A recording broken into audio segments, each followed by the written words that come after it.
माझे नाव सुनील आहे. मी शिक्षण पूर्ण झाले आहे आणि आता मी चांगल्या जॉबवर पण लागलो आहे. माझे खूप मित्र आहे, पण काही पक्के मित्र आहे. त्यापैकी विपिन नावाचा एक मित्र होता. आम्ही कॉलेजमध्ये सोबत होता आणि त्यानंतर आमची मैत्री तशीच राहिली. आम्ही नेहमी सुट्टीच्या दिवशी भेटायचो आणि मस्त गप्पा गोष्टी करायचो आणि सोबत फिरायला पण जात होतो.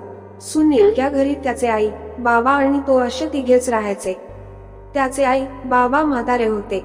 एकदा असे झाले की त्याचे पोट खूप दुखायला लागले आणि त्याचे दुखणे खूप वाढले. त्याने मला कॉल केला आणि म्हणाला, सुनीपा लवकर ये, माझे खूप पोट दुखत आहे. मी त्याच्याकडे आलो आणि त्याला हॉस्पिटल घेऊन गेलो. तेव्हा रात्रीचे 11 वाजले असतील. मग विपिनचा चेकअप झाला आणि त्याला अल्सा आल्याचे माहीत झाले. त्याला हॉस्पिटलमध्ये ऍडमिट केलं. त्याला वॉर्डमध्ये नेले आणि रात्री एक काकू आल्या. ती काकू नव्हती, पण मी तिला काकूच म्हणालो, कारण त्या दिवशी ती आली तेव्हा ती साडी घालून होती आणि वॉर्डमध्ये विपिन जवळ येऊन वॉर्डमध्ये पाहू लागली. तर मी तिला म्हणालो, कोण पाहिजे काकू? तर ती कोणी नाही म्हणून निघून गेली. त्यानंतर मला माहित झाले ती काकू नसून नर्स आहे. मध्यरात्री परत ती विपिनकडे आली आणि ती विपिनला तपासू लागली. मी तिला सॉरी म्हणालो, मला माहित नव्हते तुम्ही नर्स आहे म्हणून, नाहीतर तुम्हाला काकू म्हणतले नसते. यावर ती म्हणाली, काही हरकत नाही. काकू म्हणाले तरी काही प्रॉब्लेम नाही. तिच्या नाईट शिफ्ट होती. ती आपले काम करून निघून गेली आणि मला पण झोप लागली. सकाळी उठलो आणि आपल्या घरी गेली. विपिनचे बाबा आणि त्याचा चुलत भाऊ तिथे आले होते. त्या दिवशी मी माझे काम करून तिथे आलो आणि परत ती आली, माझ्याकडे पाहून हसली आणि आपल्या कामाला लागली. आता मध्यरात्र झाली होती. मला झोप लागत नव्हती. मी बाहेर आलो तर ही जेवण करत होती. मी तिच्याकडे पाहिले आणि म्हणालो, एवढ्या रात्री जेवण करत आहे? तर म्हणाली, हो, मी नाईट शिफ्ट असली तर याच वेळेला जेवण करतो. असंच आम्ही बोलू लागलो. तिला विचारल मी, केव्हा होईल ऑपरेशन? तब्येत बरी आहे का माझ्या मित्राची? ती मला सांगू लागली. मला ही झोप येत नव्हती आणि तिची ही नाईट शिफ्ट होती, त्यामुळे आम्हाला वेळ होता. काही वेळाने तिला काम आलं आणि ती तिकडे निघून गेली. मी आपल्या ठिकाणी येऊन आराम केला. जाताना मला ती भेटली. ती पायदळ जात होती. मी विचारले, कुठे जात आहे? सोडून देऊ का?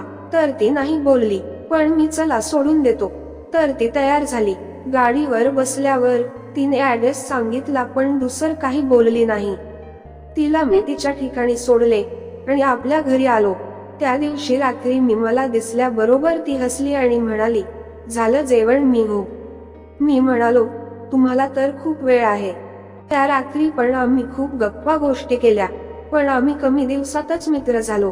त्या रात्री आमचे नंबर ट्रान्सफर झाले आणि सकाळी मी घरी जाताना तिला घेऊन गेलो. अगोदर आम्ही नाश्ता केला, त्यानंतर तिला सोडले. दुसऱ्या दिवशी माझ्या मित्राचे ऑपरेशन होते, तर मी लवकर आलो. त्याचे ऑपरेशन झाले. त्यानंतर मी घरी गेलो. जाताना मी विपिनच्या बाबांना सांगून गेलो, मला रात्री यायला उशीर होईल. मला तिचा रात्री कॉल आला. ती म्हणाली, मी नेहा बोलते, आज आला नाही तू हॉस्पिटलमध्ये? मी म्हणालो, मी येत आहे, रस्त्यामध्ये आहे. मी हॉस्पिटल आलो आणि विपिनकडे गेलो. ती पण आपल्या कामात होती. नंतर तिचे जेवण झाले आणि ती माझ्याकडे आली. विपिनला पाहाल आणि नंतर आम्ही बोलू लागलो.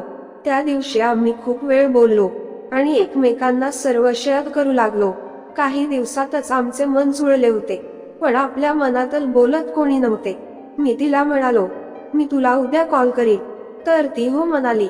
दुसऱ्या दिवशी मी तिला कॉल केला आणि आम्ही खूप वेळ बोललो आणि तिला म्हणालो, मी तुला आज घ्यायला येईल, आपण सोबत जाऊन. विपिनला पण सुट्टी काही दिवसात होणार होती.